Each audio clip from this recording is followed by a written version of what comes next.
We took Lucy into another room, which had by now been prepared, and laid her in bed and forced a few drops of brandy down her throat. I noticed that Van Helsing tied a soft silk handkerchief around her throat. She was still unconscious, and was quite as bad as, if not worse than, we had ever seen her. Van Helsing called in one of the women, and told her to stay with her and not to take her eyes off her till we returned, and then beckoned me out of the room.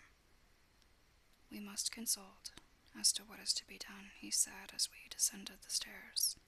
In the hall he opened the dining room door, and we passed in, he closing the door carefully behind him. The shutters had been opened, but the blinds were already down, with that obedience to the etiquette of death, which the British woman of the lower classes always rigidly observes. The room was therefore dimly dark. It was, however, light enough for our purposes. Van Helsing's sternness was somewhat relieved by a look of perplexity. He was evidently torturing his mind about something. So I waited for an instant, and then he spoke. What are we to do now? Where are we to turn for help? We must have another transfusion of blood, and that soon, or that poor girl's life won't be worth an hour's purchase. You are exhausted already. I'm exhausted too. I fear to trust those women, even if they would have courage to submit. What are we to do for someone who will open his veins for her? What's the matter with me, anyhow?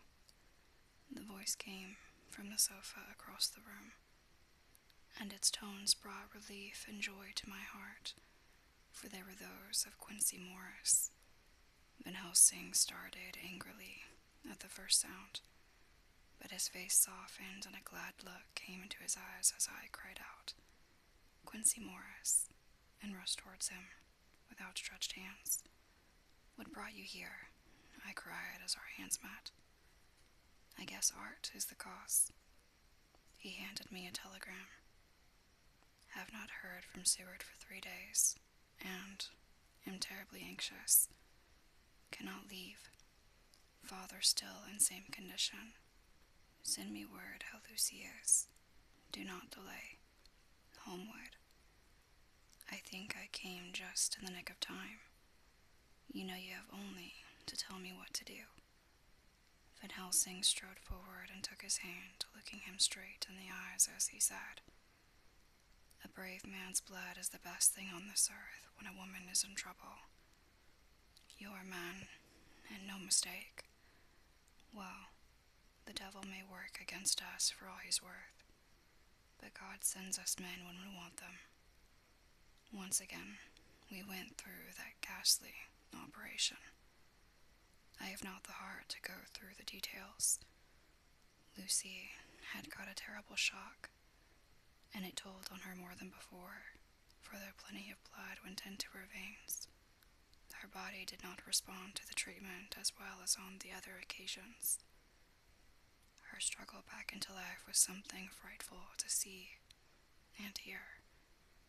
However, the action of both heart and lungs improved, and Van Helsing made an injection of morphia as before, and with good effect. Her faint became a profound slumber. The professor watched, whilst I went downstairs with Quincy Morris, and sent one of the maids to pay off one of the cabmen who were waiting. I left Quincy lying down after having a glass of wine, and told the cook to get ready a good breakfast. Then a thought struck me, and I went back to the room where Lucy now was. When I came softly in, I found Van Helsing with a sheet or two of notepaper in his hand. He had evidently read it, and was thinking it over as he sat with his hand to his brow. There was a look of grim satisfaction in his face, as of one who has had a doubt solved. He handed me the paper, saying only, dropped from Lucy's breast when we carried her to the bath. When I had read it, I stood looking at the professor, and after a pause asked him, in God's name, what does it all mean? Was she or is she mad? Or what sort of horrible danger is it? I was so bewildered that I did not know what to say more. Van Helsing put out his hand and took the paper, saying, "Do not trouble about it now. Forget it for the present. You shall know and understand it all in good time, but it will be later. And now, what is it that you came to me to say?" This brought me back to fact, and I was all myself again. I came to speak about the certificate of death. If we do not act properly and wisely, there may be an inquest, and that paper would have to be produced. I am in hopes that we need have no inquest, for if we had, it would surely kill poor Lucy if nothing else did. I know, and you know, and the other doctor who attended her knows, that Miss Westenra had a disease of the heart, and we can certify that she died of it. Let us fill up the certificate at once, and I shall take it myself to the registrar, and go on to the undertaker. Good. Oh, my friend John, well thought of. Truly, Miss Lucy, if she be sad in the foes that beset her, is at least happy in the friends that love her. 1, 2, 3, all open their veins for her, besides one old man. Oh, yes, I know, friend John, I am not blind. I love you, all the more for it. Now go. In the hall I met Quincy Morris with a telegram for Arthur telling him that Miss Westerner was dead, that Lucy, also, had been ill, but was now going on better, and that Van Helsing and I were with her. I told him where I was going, and he hurried me out, but as I was going said, "When you come back, Jack, may I have 2 words with you all to ourselves?" I nodded in reply and went out. I found no difficulty about the registration and arranged with the local undertaker to come up in the evening to measure for the coffin and to make arrangements.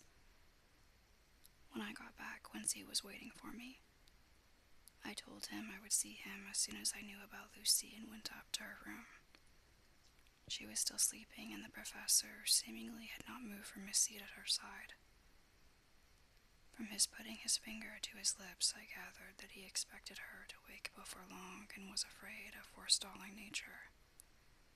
So I went down to Quincy and took him into the breakfast room, where the blinds were not drawn down, and which was a little more cheerful, or rather less cheerless, than the other rooms. When we were alone, he said to me, "Jack Seward, I don't want to shove myself in anywhere where I have no right to be, but this is no ordinary case. You know I loved that girl and wanted to marry her, but although that's all past and gone, I can't help feeling anxious about her all the same. What's it that's wrong with her, with the Dutchman? And a fine old fellow he is, I can see that side.